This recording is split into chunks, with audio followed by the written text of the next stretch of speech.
searching. I'm looking for someone to give about me. I'm looking, I'm searching. I'm looking, I'm searching. I'm looking for someone to give about you. I'm looking, I'm searching. I'm looking, I'm searching. I'm looking for someone to give about me. I'm looking, I'm searching. I'm looking, I'm searching. I'm looking for someone to give about you. It's from the love that's in me. I love the love. I am so grateful for the enemy, but yet they still attack me with the envy. They're trying to clog my drain, leave me empty. They say I'm honored every week. I say humbled and grateful, not to feel weak. Let the church see. I'm on the wall, but they just going to school, as you knew. Listen, we getting it in early, if you can tell, right? First thing in the morning, nothing but water, baby. You know what I'm saying? Great Rising family. Happy Saturday, wherever you are in the universe. I want to say thank you to tuning in. Thank you for being here at the Chicago Community Activism Podcast. I'm your humble, gracious host. I'm so grateful. I'm Sister Dr. Afrika Porter in the building. Got a special guest for you. We're going to get to him real soon. Just want to, make sure we're paying homage and acknowledging why. The why. The why came out of Brian Gorman. He's the visionary and the leader behind this project. He had the vision to do a podcast based on Chicago community and activism and those organizers that on the ground that do all these amazing things. So thank you, Brian, for seeing the vision for this and for allowing me to be the host. I'm grateful. Thank you. This show is dedicated to those who have done this work. Some names we don't even know. Those who have come before us, those ancestors that are yet not here, but their spirit lives on. This show is dedicated to my parents, the ancestors that, my father, recent ancestor, he passed, and my father gave a lot, did a lot.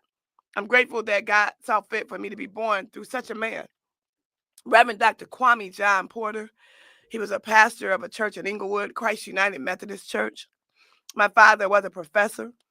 My father was a lecturer, a speaker. He ran for office in Inglewood. The late, great Reverend Dr. Martin Luther King came and promoted him and pushed him to run for that seat. And my father was the first SCLC chapter president for Dr. King, that Southern Christian Leadership Conference. And they still have those today. My father was the first one for Chicago. My father started an organization called Will Feed. This organization still runs. This was the first feeding program in Inglewood in the city of Chicago, making sure that people have food to eat. Something that sounds like everybody eats, everybody doesn't eat. And my mother, who is 90 right now, my mother was born on Juneteenth. So we've been celebrating Juneteenth all of our lives. And I'm grateful. I mean, when people thought we were crazy, like, you're not saying it right. The month is called June. Well, it's a holiday called Juneteenth. You know what I'm saying? They didn't know. But, my mother is still very active with the oldest Federated Women's Club of America. It is called the Alfreda Wells Civic Duster Club. This is the organization that preserves the life and legacy of the Ida B. Wells. So I grew up with parents who just understood the assignment, who were civically involved, conscious in their mindsets, who were active, who were believers, you understand, in Christ and the Word of God. And they took their principles very seriously. And I'm grateful. My mother also retired teaching adults how to read. 90 million Americans do not know how to read.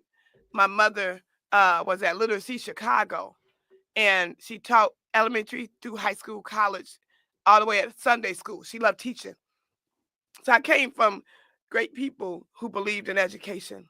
And so for that, I'm grateful. This show also is built around good things happening in Chicago and our community. I want to talk about this being Mental Health Month. Today, there's an event called You Good? Mental Health Symposium. It's from 12 this afternoon to 3 p.m. If you notice, I always come dressed down because the goal is to get into the community. When I leave the studio, it's to get busy. Go support an initiative, an organization, a project, something happening in the city. We can get dirty if we have to. If it's gardening, if it's painting, whatever the culture calls for, whatever the community calls for, this Saturdays are built around getting into it. So this event today, You Good, is a symposium about mental health. This is Mental Health Awareness Month, and they are kicking it off. Shout out to Sister Kalila. It was her vision to make this happen. It's happening at Crow. Crow is the Coalition for the Remembrance of Elijah Muhammad. It's happening at 2435 West 71st Street. Please, please, please, family, if you can go, please make it your business to be there. Topics of discussion: stigma, trauma, grief and loss. We've all had to deal with grief, anxiety and depression, substance abuse, AIDS, HIV. Hear from experts in the field. Dr. Sonia Kennedy, Dr. Marilyn Griffin, Danica McMillan, LCSW, Joseph Winford. And again, this is at Crow. That is the Coalition for the Remembrance of the Honorable Elijah Muhammad. This happens at 2435 West 71st Street in Chicago, Illinois, 60629. It is happening today, May the 3rd, from 12 noon to 3 p.m. It is a free event. It is a mental health symposium. The theme is, you good? How you feeling, Sister Joy? I love you so much. That's my little sister, y'all. Assalamu alaikum to you, Queen. We're going to get right to the show format. We had to get those things said because those are important. It's important to know why we did the show, who created the show, who has been doing this work before us. Those things have to be said, in the beginning of a show, because that's why we're here. We're real big on community here. We're real big on paying homage. Now, at this time, we're right on time. It's 8:06. We want to get into this show. The show is only 30 minutes, family, but we want to leave most of it for the guests. Our guest is no stranger to Chicago, to the world, to the universe. Our guest, I could talk to him for hours, his mindset and his consciousness, his ability to communicate, not just verbally, but through art, is outstanding and profound. I met this brother some time ago, and I got reintroduced, as our good brother in New York says, allow me to reintroduce myself. I got reintroduced to our brother by a queen named Carmen, who's also an educator. And she was telling me about some works and some projects that were happening. And she was just like, man, sis, I think you should be a part of this. I'm like, word, what I need to do? How do I get dirty? You know what I'm saying? Let me get in. I need to do my work, put my work in. And she was like, sis, show up at this place at this time. And then, everything is going to follow suit. Did that. And I'm so grateful. I got reintroduced again to my brother. We've been locked in, supporting the initiatives and the work that he's doing. Amazing brother. Won't you all welcome our brother, Chicago's own Rahmaan Statik. Hey, peace. How you Peace feeling be this with you. morning? Peace, brother. I'm good. I'm glad to be alive. Good to be here. Yes, sir. Yeah, balanced. Balance. Yeah. I love it. Thank you. How you doing this morning? I'm empowered and I'm grateful. Beautiful. That's good to hear. So we got some synergy going on right Absolutely. there. Exactly. For a Saturday morning, though, too. You know what I'm saying? Yeah, because we on that mission, though. We on that mission. We on that mission. You know what I'm saying? Faith is that powerful, though. Oh, man. God and yourself can't nothing stop you right there. Come on. Yeah. Come on. I love it. I love it. We were talking before the show started just about being humble. Yeah. And how, God would sit us down. Yes. For those who don't know, talk about who you are. What do you do? Who am I? Well, to reintroduce myself, my name is Rahmaan Statik, native of the city of Chicago, southeast side to be exact, of the city of Chicago. I label myself as a creative gladiator, right? I'm like a professionally, I'm a visual artist. I work as a mural artist, illustrator, and I'm also make and produce fine art for my studio. So if you got the right price and I got the right time, and or if the project is just that cold, I can be available. That can happen right there. What else you may need to know about me is that I'm kind of like the boogeyman of street art in the city of Chicago. Because the only thing that'll stop me from doing it is death, right? So within my time, produced like 600 murals and counting, and that's counting back from 1995 or 1996, right there. And and I've been consistently making murals since then. The thing that makes me different than most mural artists or street artists is that I'm come from the background of doing graffiti before I started painting murals. That's what got me into it. I was originally in the 90s. Yeah, I was a sort of vandal. You probably seen Static up on 95 East Bus at Jeffrey 6 or the 14, because I was one of the reasons why you couldn't see out of the bus windows. I was one of those dudes that scratch in on the windows so you couldn't see out of your windows. Because I was in high school at the time, and they used to ride the bus everywhere, right? Yeah. So that was, even before then, the first time I did actual graffiti was with, I don't even name these people's names. It was my homeboys from off on 92nd Street. There was some moles. And and we was kids though. We was kids though. There was game bangers. We was kids. I was a hip hop knowledge dude. I ran with them. We went riding on people's garages over there, over in that area right there. You know what's interesting? I love what you said, because last night I had the honor and privilege to go to the Entrance in Harvey, and convening in that space was Unity Day. So Wakita from Motown and so many other brothers and sisters came together from different street organizations. Oh, wow. Street tribes. Okay. And they pulled it together to do unity. Yes. You know what I'm saying? Yes. I mean, it was so powerful. Yes. So powerful. So you talk about the moles, and they came from everywhere. Yeah. I mean, like, because, on a side note, side conversation, we go off on a rant on this.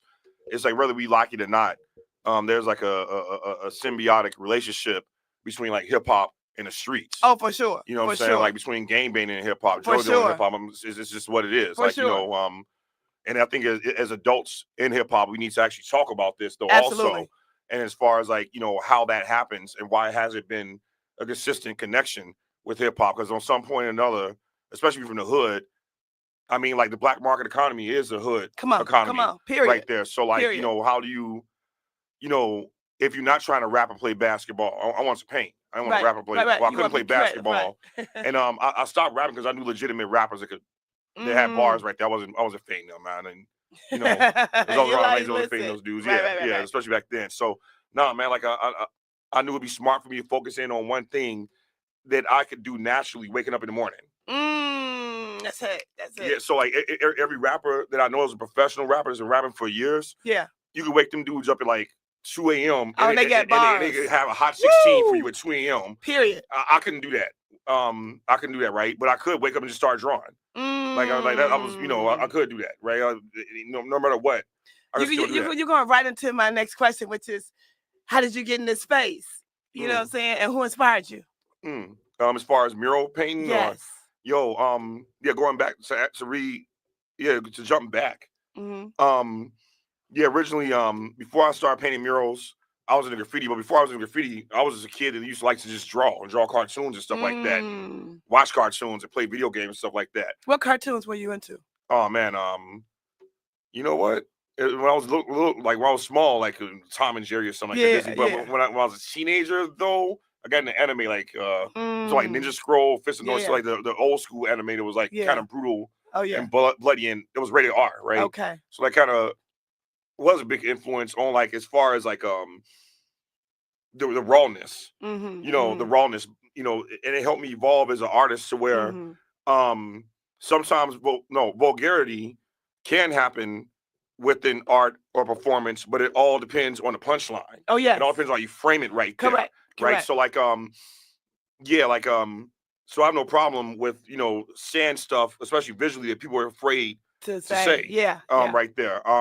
Matter of fact, if it has been said visually, I'll take on a challenge to do that. I have had situations where as a graffiti artist, or as a mural artist specifically, I've gotten into it with some community members because some visual depictions I may have done may have went over some people's heads right there.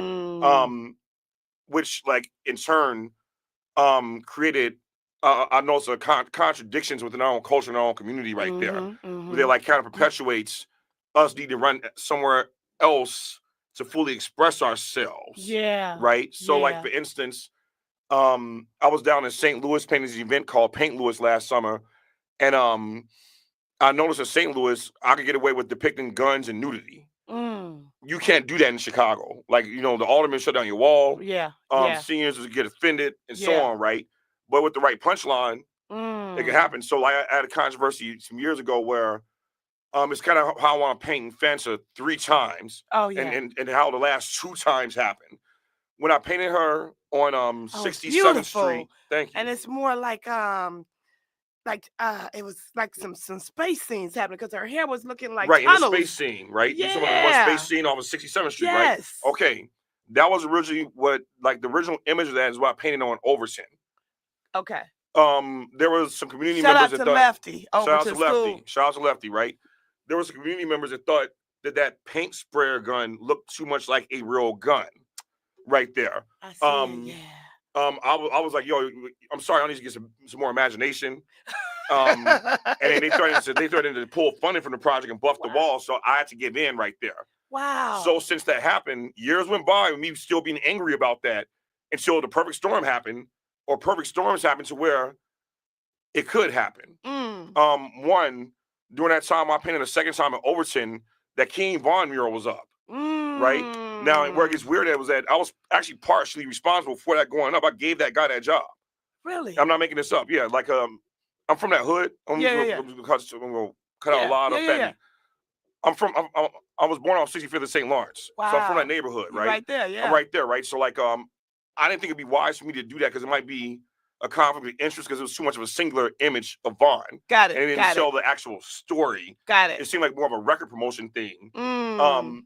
Second, any painter that I knew that was from that area, I worried for them also because people may think that, you know, they're aligned. The attachment and the relationship and there you go. So I thought it'd be wise to. That was clever, yeah. To pick someone that I knew it wasn't from the community that could literally weak paste that up, that glue it to the wall, because anyone painting out there spending hours could spend hours out there. Correct. All you had was minutes, right? So like, and I want no one to get hurt, but correct. But no matter who you are, hey man, you got a budget. The person is worth it. Right. You deserve to get served.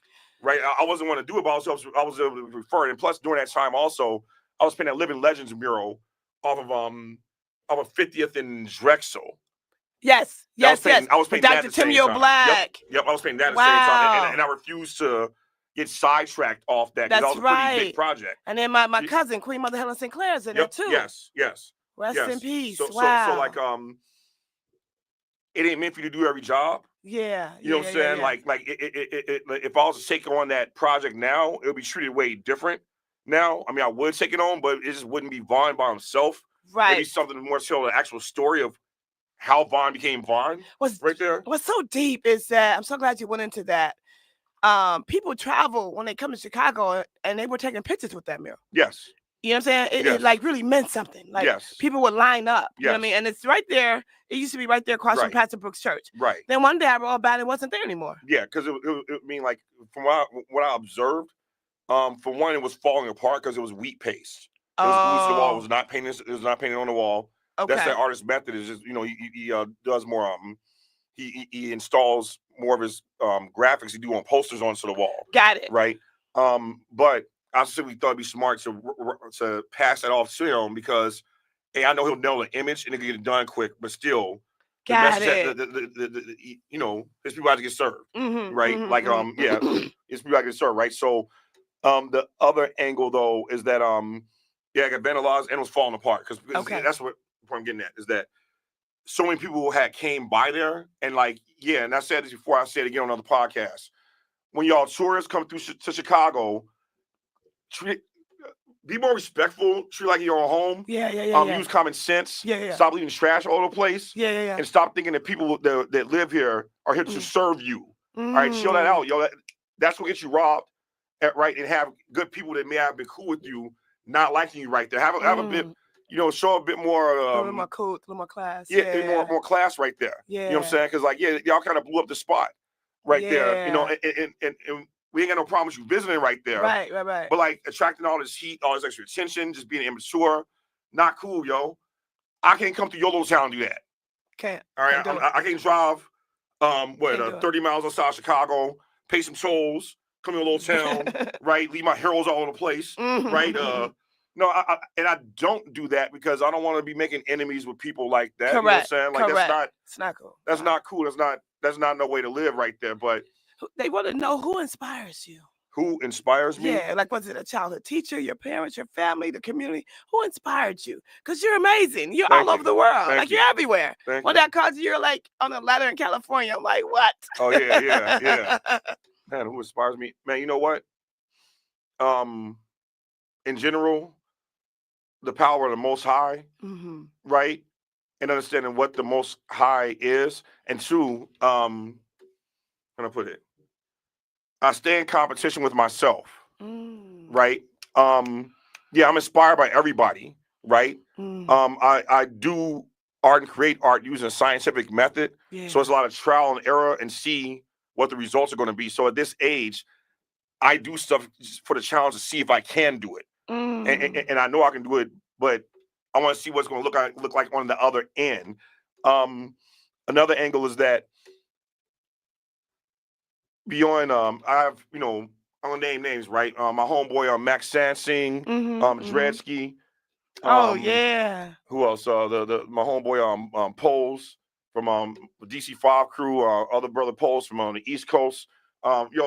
Mirror One, I could keep naming people that's alive, people that are dead. Caravaggio, Alphonse Mucha. Who else? Bernini, right? Frank Frazetta, Wow. right? Andy Warhol, Zaha Hadid. Yeah. Right, as far as architects and contemporary artists goes, like, yeah, I'm influenced by a little bit of everybody. Nice. Right there. I mean, even people that do art that may not be my taste, I can still learn something from it right there, because it's all collective data. Absolutely. Right there. It's like either it's gonna be the trial, it's gonna be the pro or the con, the good results or bad results right there. And if the art is that good, you might be influenced by it, right? So rather than, well, for one, I critique other artists, I critique them based off their lifetime of work, not what they're doing in that moment. Okay. Because no one bats 1,000, right? No athlete That's good. has 1,000% shooting average, and no baseball player, has and so on, right? I mean, for instance, right, Spike Lee is one of my favorite filmmakers, right? I put him out there with Martin Scorsese, right? But yo, man, I like majority of his movies except that one Chirac movie, right? I didn't like the Chirac, man, but you know what? I didn't lose any love for Spike Lee. Yeah, you didn't throw him away. That's right. I did not throw him away. No. I didn't. Somebody wants to know, do you have a book of your art? Thank you so much, Brother Russell, for that. You have a book for my art. It's coming soon, but if you want to see somewhat of a prototype of it, go to my website, www.rahmaanstatik.com. It's basically my name and the .com behind it. And Can you spell it? It's spelled RAHMAAN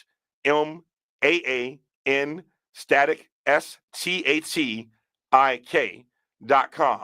On his website, you can see an archive of my fine artwork and a deep archive of my mural work.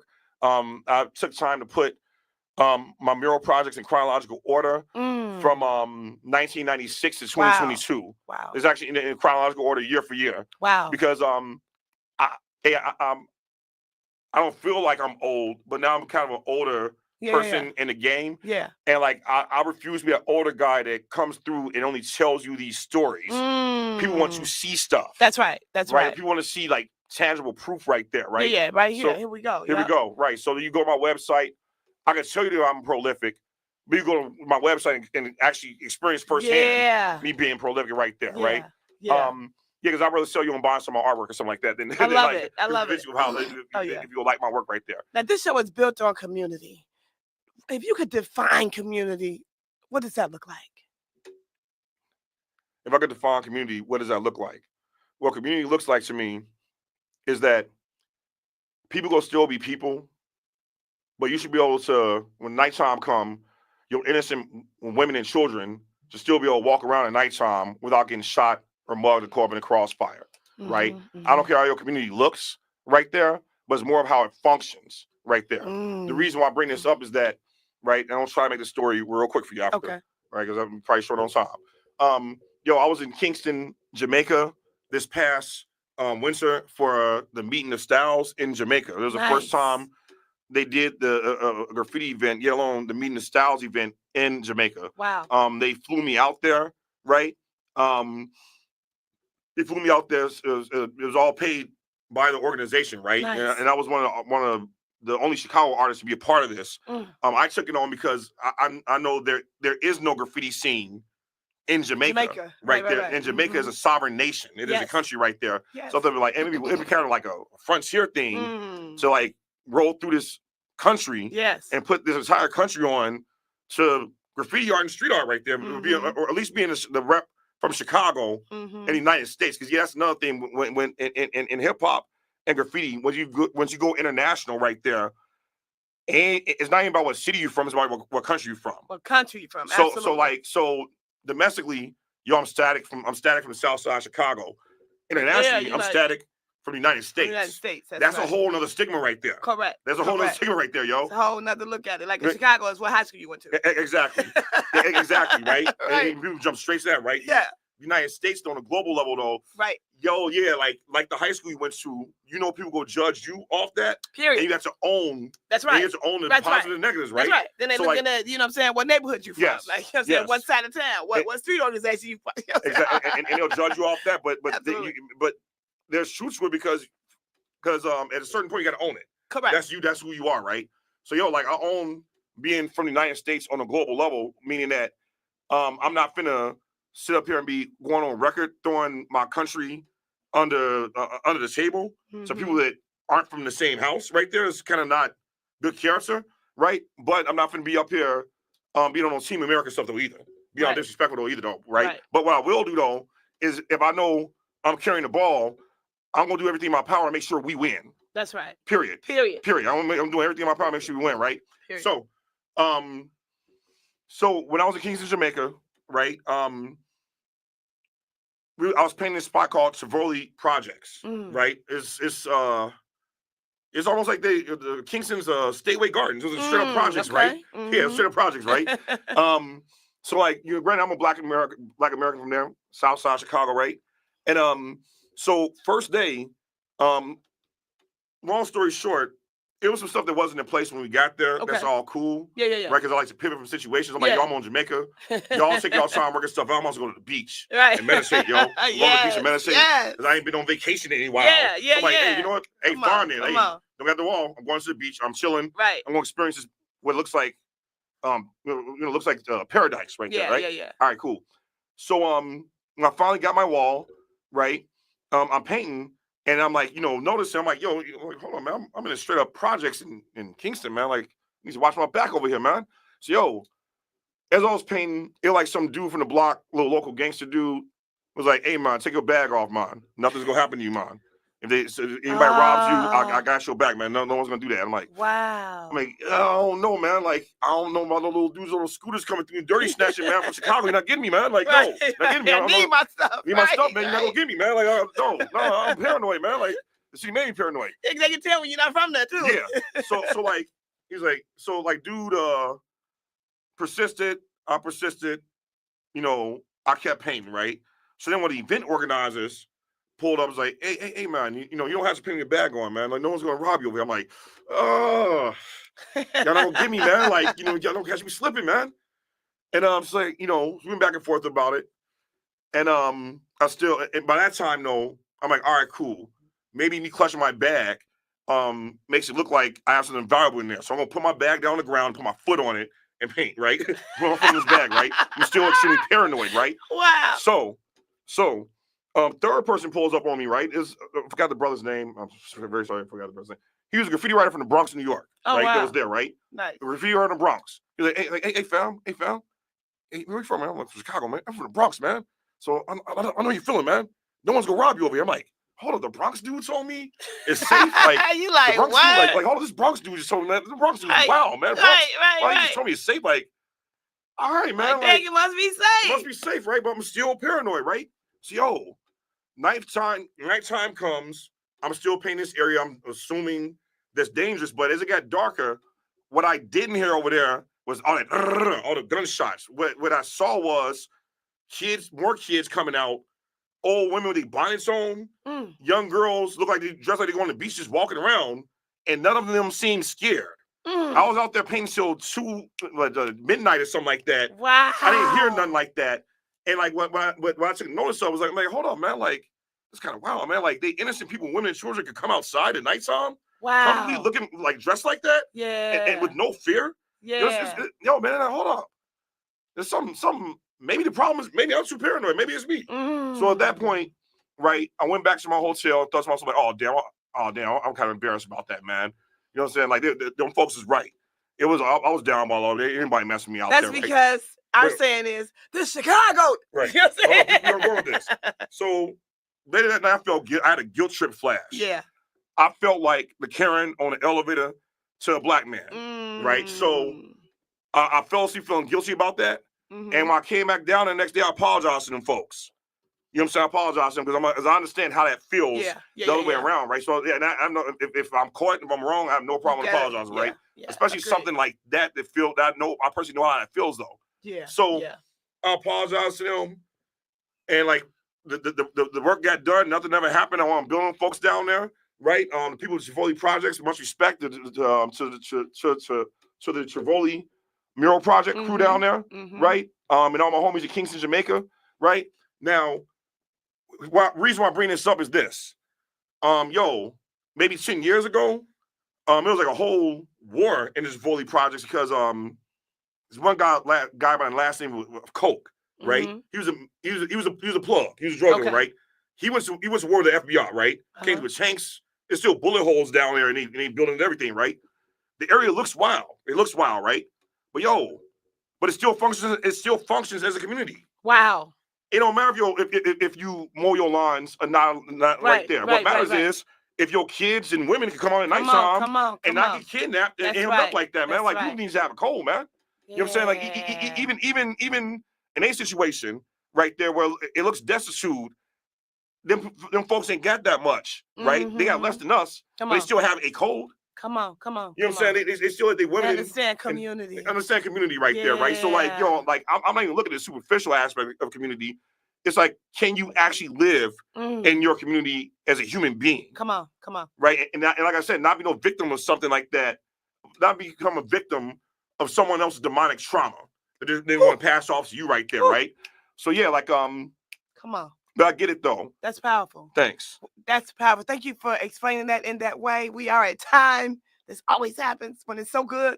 But in closing, if you could collaborate with anyone, who is it and what does that look like? Oh wow! If I could collaborate with anyone, who is it and what does it look like? If I collaborate with all right. Well, for one, where there's a budget, there's a way. Where there's a budget, there's a way. Collaborate as far as a mural or gallery show? Anything, any connection that you want to have. You know what I mean? Because we want this show to be where people pour back into.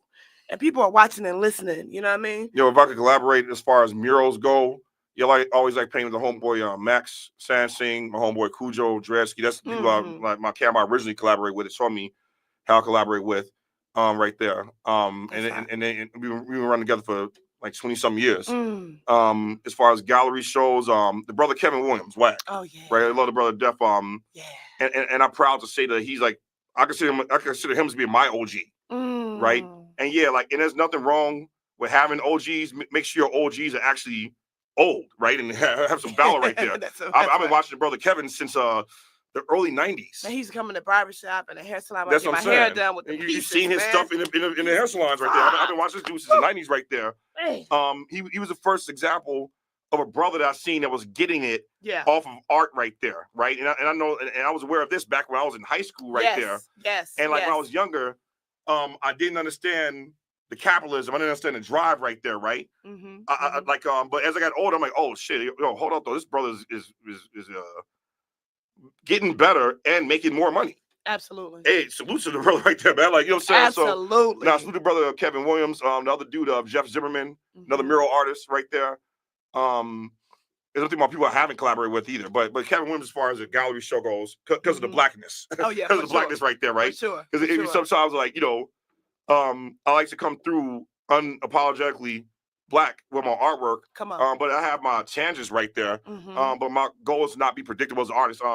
But as far as mural, as far as other art goes, other people I collaborate with, that are alive. My homeboy Pro Black, out of Boston. My homeboy, the other partner, Create out of LA, right? I want to collaborate again with my homeboy Pose too, out of Philly. Let's go. I mean, like, you know, it's, and granted, there's a bunch of people here. I'm still, I could keep on naming names right there. But you've traveled a lot. And yeah. Thank you for that. You know, you've seen a lot. You know, in Chicago, we see a lot all the time. What can you say, you know what I'm saying, in the camera to the young person that's lost their way? You know, I do a lot of work in the community, and I meet young people all the time that ride the train night after night, hour after hour, because they don't have anywhere to go. They don't have structure. They don't have the family backing. You know what I mean? They don't have the community, or they have not tapped in, or community has not tapped in with them, whichever the case may be. What can you say to that young person that's watching, that's listening right now, or that will see this show in the future, to give them something when they don't have much? Life is precious. Your life is precious. Time you can't get back. Come on. There's a lot of power in faith. Yeah. There's a lot of power in having faith in God and having faith in yourself right there. You need a combination of the both. The more faith you have in God plus yourself, the more fearless you become. The more what I mean by fearless is that it doesn't matter what other people's opinions are. All you are focused on is your faith in the bigger picture, right? When you're younger, being lazy, people may attribute that to, people may still see that as being cute. As you get older, in your 30s or 40s, you start to look kind of dusty and there's a bummish right there. Because eventually, it's all my young homies out there. One day, you too will go become the old head. Come on, right? But if you make it to that long, though, right? It's a lot of ways you could go, right? But live without fear and death, but having faith in your overall mission that you have confirmed that's divine. True. If you don't know what it is you're here to do, that is something worth praying for every day. Ask God to connect those dots, help you connect those dots right there, right? Because as you get older, you will be faced with obstacles and problems from different forces and energies you would never see coming, right? And you cannot foresee right there, right? So, you know, you need those extra powers right there. On another note, for example, it's kind of why you see certain Super Bowls where they have every spiritual leader in their locker rooms to bless them before they go out and play the game right there, because it's that all they got is one time. They need all the blessings they can get from everybody's God right there. Is that real, right? Because you know, you get locked up, right? You get murdered right there, right? But as long as you're alive and on the streets and have another chance right there, you can still either itch closer right there, or it could work out the right way. But you have to have faith and patience in yourself. Don't be coming through expecting instant results right there, right? That's like an equivalent of an overweight person going to the gym, works out for a day, and thinks they're going to be chiseled overnight. No. Anything worth something may take you dozens to hundreds of hours right there. Right? This is the world you're competing with. You're not above that. Also, you're not above, or you're not entitled to people liking your work right there. Right? There's a certain point you within your path where people won't like your work. You just have to have faith in your work. Right? You just have confidence in your work right there, right? And you have to have confidence it's going to grow and not give up and not get sidetracked right there. Right? So have faith in yourself, have faith in God. You don't know what you're here to do. Ask God to help you understand that, right? And be prolific. Be prolific. I cannot say this more, right? But when I learned from the graffiti world, and what separates me from a lot of street artists is that, you know, I've been at this for almost 30 years now, since 1996. Wow. And 1996, right? It's 2025. Yes. Runs to 30 years right now, right? Wow. I've seen a lot of people come and go, man. Yeah. I've seen graffiti writers come and go. I've seen street artists come and go, right? Yeah. A lot of these folks have football careers, like high school run, right? Maybe a good 3 to 4 years. They had a few hot summers. They're the flavor of the month. Then, you know, a new young dude come through, right? But it's gonna reach a point though where you go get to a certain age where, like, you doing it, you doing it has to be for more than props and money, right? So like that, and that's what the faith thing comes in at, because when you start involving God with it, come on, then like, all you want to do is the next better challenge. So, and that faith to help you leave a better legacy right there, awesome. right? So that's what that faith and having faith to help you be prolific and be fearless right there, even even if it means you do stuff that you may be scared of, you may have fears of, right? Like you have to drop all that, right? Come you got to drop all them fears. Like in other words, I'll go anywhere and paint. I've done it. I've like, as a matter of fact, when I go to other cities and paint, I'm usually going into ghettos and industrial areas of them cities. I'm not just at some resort or something like that, come on. right? And I'm meeting the native people that's right. in the worst part of town right That's there, right? Because like operating on the streets, like you have to have a certain level of humility and humbleness right there, to where like, you're leaving something behind that other people are going to have to live with. You definitely got to take God with you, because you gotta take God with you. sometimes know where you're going. You don't know where you're going. What territory, what's there. Yeah. Yeah. Which means, you got to be humble with your mission right there. But that's what I'm getting at. Like at a certain age though, I reached a certain point where I've had life and death situations, right? Happen in the process of me doing this. I've had many reasons to give up. Right there, right? Especially when I was younger, right? Just get a regular day job right there, right? I should be working in advertising or something like that, right? Yeah. Every time I try to do that, I get a call from a gig. Wow. Something happens, so I get pulled right back into it. Wow. So I'm going to die doing this. This is what it is. Come on. Right? I accepted that fate right there, and but I don't live in fear. Worry about if I'm going to die tomorrow or not. Come on. I don't live like that. We're here because God wants us to be here. Come on. I'm here because I'm here doing what I'm doing because Most High wants us to do this. That's in regards to giving back to the community right there.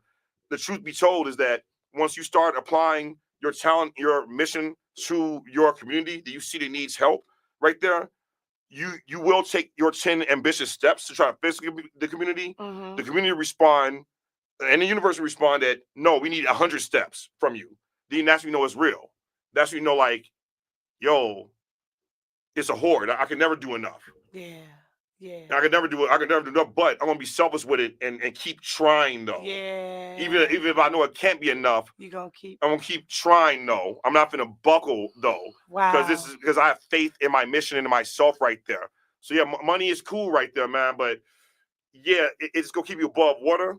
You got to have a bigger vision, a bigger inner vision in your head right there, as far as why it is you're doing what it is you're doing. Yeah. Right there, right? Because that money thing. To be real with you, it's a real conversation for all y'all. And we grew up in the 90s, we heard all this, right? Yeah. We heard the same thing. In the 90s, we told like, man, if you wasn't a millionaire by the time you was 30 or something, or 35, oh man, you just didn't make it, man. You was bum or something right there, right? All right, guess what? I'm 45 right now, I'm becoming a millionaire, right? We're older, right? What do you do when you reach your 30-year-old mark and it doesn't happen, right? Are you gonna stop? No, you keep going. You keep going. Some of y'all may stop. But that's good. Stop. It wasn't meant for you to do it anyway. If you're not making this millionaire goal, because that's taking on someone else's goals for your dreams that God ain't got. Y'all ain't wearing the same watch. You ain't wearing the same watch as Most High. Like the universe. Come on. And God has you doing stuff, and it's time to create balance. That's right. So and we have to go through things to have the testimony, because we've been tested. Exactly. Then we come out because we've overcome. Nobody escapes it. Exactly. Because look at it like this, right? And I often laugh to myself about this. Like some of these wild accusations you hear about these rappers on tour. Yeah. Right. These wild. We're not gonna go into it right there, right? Yeah. But I think to myself, I'm like, man, what if I was 20 years old, doing a world tour with like 30 grand in my bank account? Yeah, I might be on some bull. I might be on some bull like them too. I'm not above it, right? Yeah. But because the power, the power at that age may bring something wild out of you. You didn't even know you was doing, right? But that didn't happen to me, right? I mean, I was known locally right there. I mean, I've gotten to my own little dirt right there, but not like some of the stuff you're hearing about these rappers on tour around the world. It's a 20-year-old on tour, right? Traveling the world, all expenses paid with a 20, 30 grand in bank account, and they never had that. Yeah, you might get into some trouble. You might do something reckless right there because you're a kid. You don't know. You don't know, right? You just experience some. But approaching that power now as an adult, I understand what it is now. Yeah. I was glad I didn't get that when I was younger. Had I got that when I was younger, I probably wouldn't be alive. I often think like, what if Biggie didn't rap and he's on a clothing store in Brooklyn? He was at Jamaican dude, a clothing store in Brooklyn. and probably using the money laundering or something like that, right? He would probably still be alive. Still be here. Right? What if Pac decided to just go into acting? Mm. He ain't rap right there, man. Pac is a weird actor dude or something like that, right? He might still be here too. But because of the symbiotic relationship between hip hop and the streets, though, yeah, yo, man, like some of this stuff can, can be to the death right there because you pioneering something in a place that, like, you said that in the beginning. Yeah. Hip hop and the streets, that Yes. symbiotic relationship. Yes, because that comes up a lot with the Big U situation out in LA. Yeah. And this stuff we've seen here, Yeah, right? And, yeah. and stuff we personally know right there. So where once the criticism is done, especially the age I'm in, once I'm done criticizing, I have more questions. I have way more questions. Like we could laugh at some of these situations and criticize people and all, but for instance, right? When you have those questions, that's when you begin to learn from all those situations. Yeah. So for instance, what I learned from Dink DeMoss, the girl with the Ura thing, yo, confidence is powerful, man. Confidence is powerful. That girl got power. That girl got confidence. Her confidence is over the roof. Over the roof. The way she believes in herself. Yo, I see I want to lose weight. I want to lose weight. I want to get myself together, right? And I wish I had her confidence. Wow. Like, we see her as being one thing. She look in the mirror and believes a whole nother. She sees something else. She sees something else. Come on, man. Right? Come on, man. And that's what I'm saying. Like, yo, if your confidence and faith even brings you to a point of look like you're delusional, if you're betting on yourself and the mission God put you on, sometimes faith can look that crazy. It's like the difference between ability, skill, and confidence. Yes. You know what I'm saying? Some people get all three, some people got two, some people got one. But when you believe in yourself, you can walk and you can see beyond your situation, your circumstance, what you don't have. You focus on what you will have. Yes. You can see the forest from the trees. Yes. You know what I mean? When people around you like, oh, you'll never do it. You didn't come from nothing. You ain't got no money. You ain't got no support. But you see it. Yes. You understand it. It's radical in your mind. Like confidence and pride. This show has never went over this long. I know. Last point, pride. No, but I'm grateful. I gotta make this last point. And thank you, Jake. Pride. Repeat this though. Pride can make you or break you. Pride can be very demonic and toxic, right? Or it can it can make you fearless right there, right? Sometimes pride stops us from like achieving our own dreams right there, right? Because it's some things you may feel like you don't want to do because you're you, right? Or sometimes your pride could do enough to where you could take a bunch of punches from all the communities making fat jokes about you over this Uber thing. Thanks to her pride, I now know of Dink DeMoss's music right there. Her pride is strong, man. Like you can't bend that, right? Come on. But the other thing is that sometimes pride, like I said, can become demonic. Oh yeah. Right? Entitlement comes from pride. Yeah. Right? Jealousy comes from pride right there. Come on now. Right? Because the devil does exist in our egos. I keep preaching that. You heard that from me. The devil exists in your ego right there, right? Yeah. So that's we have to check your pride. Yeah. Right. And balance it to where it doesn't become demonic, because all that is all energy that you should be able to utilize to get you further, because that's all that you have right there. I was at an event last week and I couldn't find the actual building where I was to speak at. And I'm walking in, me and my brother, and this sister walks up and she's there for the event. I never seen her before. She never seen me. She didn't know I was a speaker. I didn't know what she was there to do. We walking in and we both lost together. And I said, man, I think we go in this door because I can see people from outside the window over here. And she said, we're going to figure it out together. Sure. We go in. This happens to be the young lady that put the event together that I've been in email communication with. Okay. This happens to be the young lady that's introducing me. Okay. And I come up there and she said, well, I don't know if our guest has arrived, but, we want to, welcome, our sister, and she goes on, she's reading my bio and everything. And she brings up her partner and they start talking. And, she's Dr. Afrika Porter. And I get up, she was like, it was you. And, I always tell my children, and I speak on this too, if it's a janitor or the CEO, treat everybody kind. Yes. Give everybody some love. Yes. We don't know what people are dealing with, what it took for them to get into spaces. Give everybody love. Run to them again. Come on, man. They have power over you. That's right. That happens. And humility is a word that I've held on to. Yes. Like we were saying in the beginning, for my businesses, I've always had help. I believe in help. I believe in paying help. I've always had people that assist me with projects and with my businesses. And now I am an assistant. You know what I mean? I'm an Yes. executive liaison for Yes. someone who brings a lot to the world. And it's humbling Yes. because I had to learn. Yes. You know what I mean? I'm calling my assistants to Right. help me. Right. Right. But you know what though? As long as it's not a retirement plan, it's a stepping stone. Come on. There's nothing wrong with having a day job. Come on. Come Like all on. hustlers out there, right? There's nothing wrong Nothing wrong. with having a day job, right? Come on. Because who's going to fund your dreams? Come on. It all costs. It all costs. It all costs, right? You go give them some time or some money, Come on. right? And sometimes both, right? Come on. Okay, so sometimes if you're not a trust fund person or something like that, you'll get an allowance right there, right? You'll need a day job to fund your dream right there, man.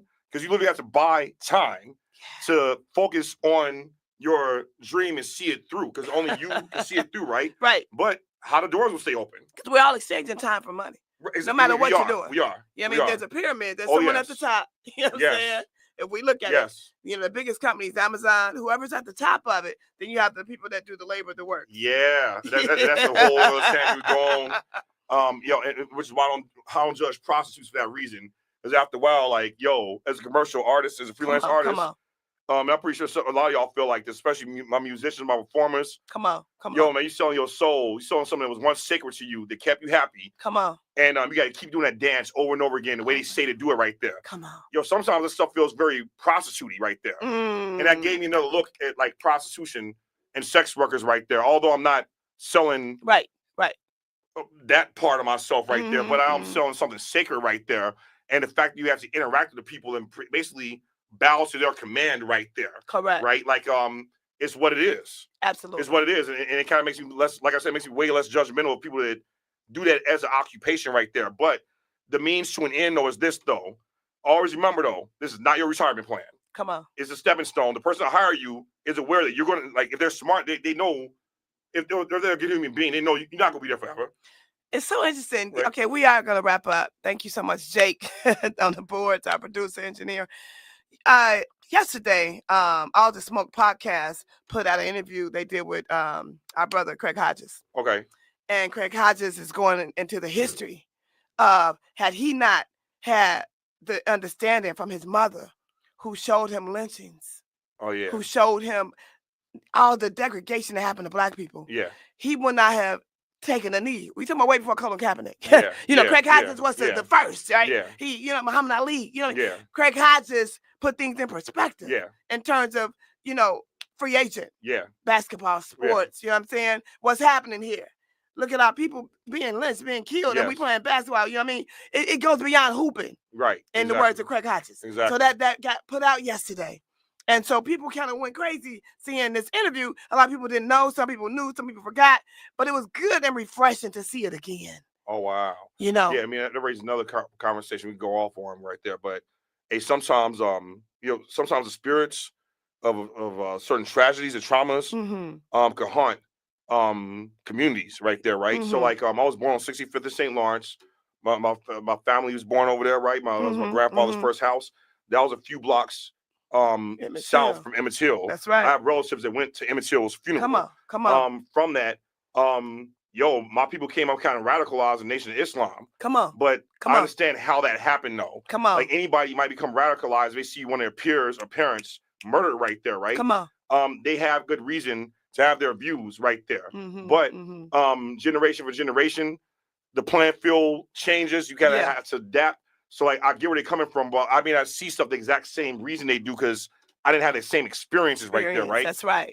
So it's a whole nother angle in the conversation, another angle, right? And we're gonna leave off with this. It's a question to people right there, right? Yeah. And it's gonna get real wild, right? It's gonna get real wild. Fred Hampton was murdered in his sleep, right? Which neighborhood was he from again? West Side. Which part of West Side? December 4th, Which area? 1969. Which neighborhood was it? 2337 West Monroe. 2337. I'm gonna put it like this. The South Side didn't have any leaders like that. It was equivalent. They got murdered. All leaders went to jail. Right? They did. They went to jail. Right? They're going to hiding. Right? We got some dudes just left. Right? Jesse Jackson, Farrakhan. Right? But they was even under. Oh yeah. Right? All right. Cool. West Side had the injustice of Fred Hampton being killed. Right? Like, it doesn't surprise me that generations later, folks still lawless. But then you have this one lone spirit that assistant on defunding the police. Come Is on. also from the West Side. Come on. The mayor Brandon Johnson. Come on. My theory is that maybe Brandon Johnson is a ghost of Fred Hampton. That's why he defunded the police. Wow. Karma, baby. Wow. This is what a revolution looks like. Wow. Right? Like in other words, while Brandon Johnson, and granted, my view of Brandon Johnson is extremely gray. Yeah. But I try to see it extremely objective right there because Yeah. I back away from a lot of politics. I want to see where the dust settles at right there. But for a man to stand on the grounds he's on and knowing he's from out west right there and knowing that he was within the proximity of that tragedy. Come on. Right there, watching when I'm saying Fred Hampton died trying to do the right thing. Come on, man. And look at his age. That's what I'm saying. He died as a kid trying to do the right thing. So he must have presented himself as such a threat. Right. That they want to take him out. I'm talking about they shot 99 times. While he was asleep. Right? So now that was an incident that didn't sit well with anybody, yet alone if you were from out west right there, right? Come on. So of course these dudes may be radical, more so police, but you had a brother that appeared to be an intellectual from Austin that came around also too, but this brother had a different way of getting back in the system. He messed around and run for mayor and won, and defunded the police. So instead of shooting police, he took their jobs. That's karma for you. That's a real life scoop who said by the back door right there. That's right. That's actual real life scenario right there. Like the dude joined the system, and instead of him physically fighting police, he defunded them and took their jobs right there. I'm not saying it's right or wrong right there. But you're just saying, this is a real. There's a real thing where the balance happens, and plus, I guess, in the end, though, in the end, right? You can get more out of people if they love you rather than violence and brute force right there, right? Get more bees with honey. Get more bees with honey right there, right?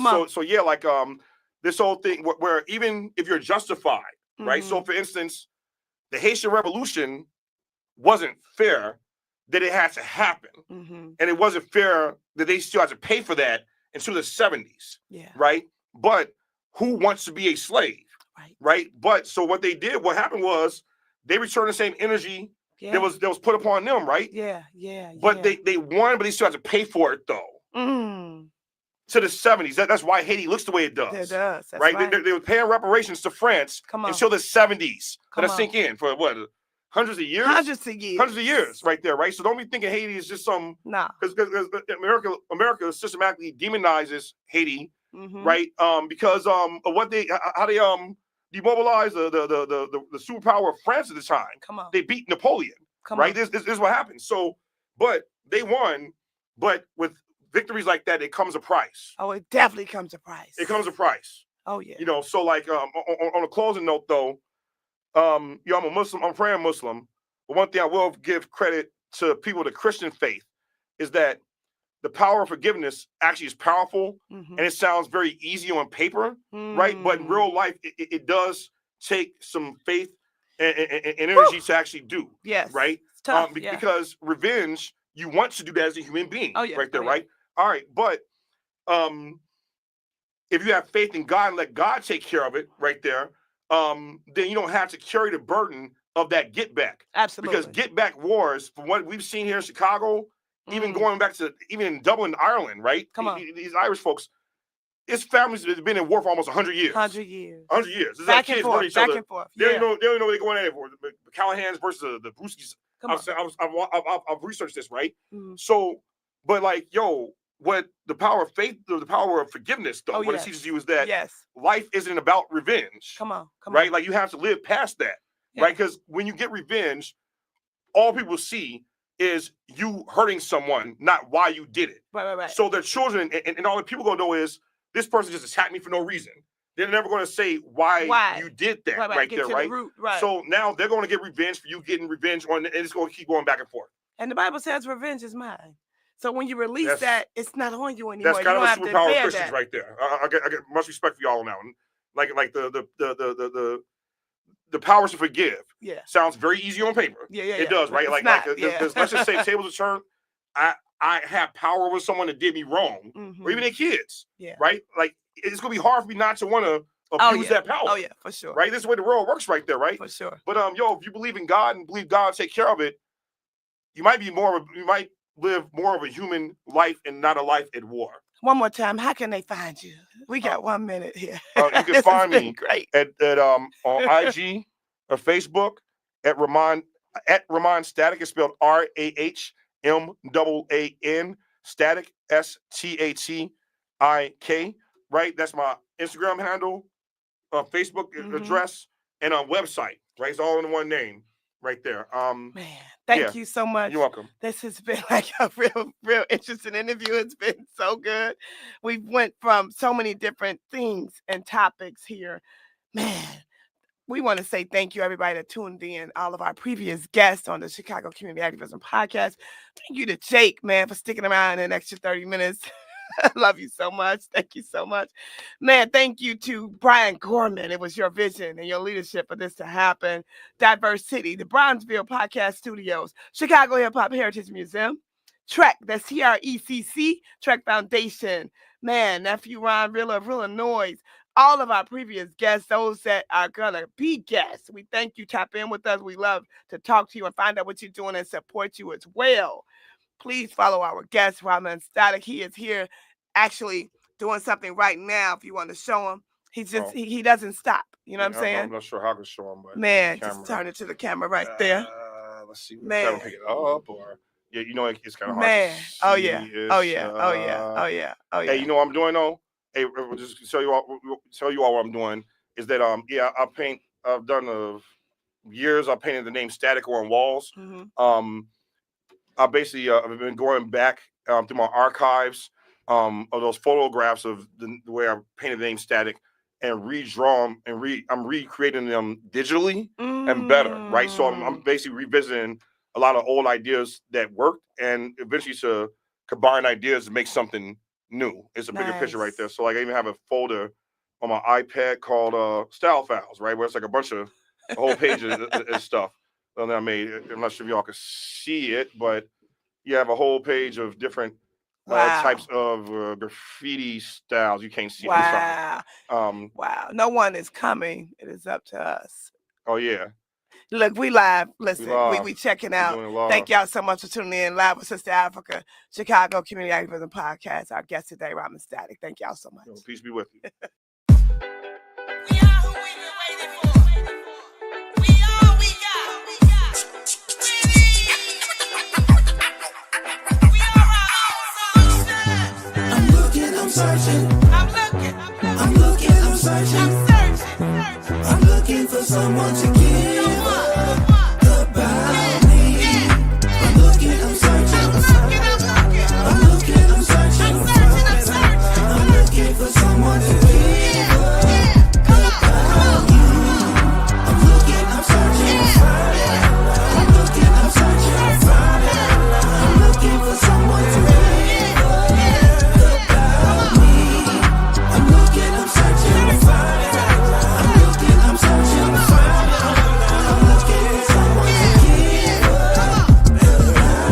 It's from the love that's in me. I love the love. I am so grateful for the enemy, but yet they still attack me with the envy. They're trying to clog my drain, leave me empty. They say I'm honored every week. I say humbled and